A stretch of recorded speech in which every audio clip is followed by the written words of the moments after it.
Bé, presentem la següent proposició de declaració de vot. El Consell Plenari de Sant Montjuïc acorda, primer, manifestar la voluntat d'aquest Consell Plenari de Sant Montjuïc de recolzar les activitats de millora de la participació i d'aprofundiment democràtic endegades des del teixit associatiu del districte, atès el paper que desenvolupen les entitats com a agents vertebradors de la societat i afavoridors de la cohesió social.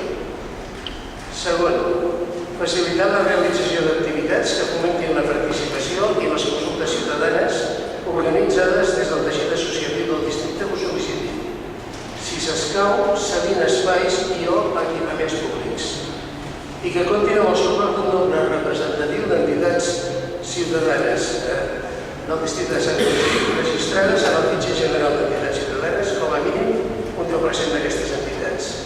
Aquesta cessió d'infraestructures no implicarà en cap cas lesió del principi d'eficàcia de l'actuació administrativa, per la qual cosa s'haurà d'harmonitzar amb el règim de treball dels serveis municipals.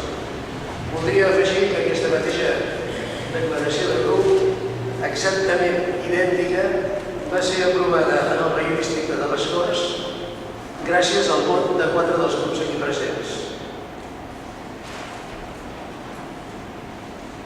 Molt bé, ara tindria la paraula el senyor Bruno Díaz. Sí, hauria d'acostar-se al micro.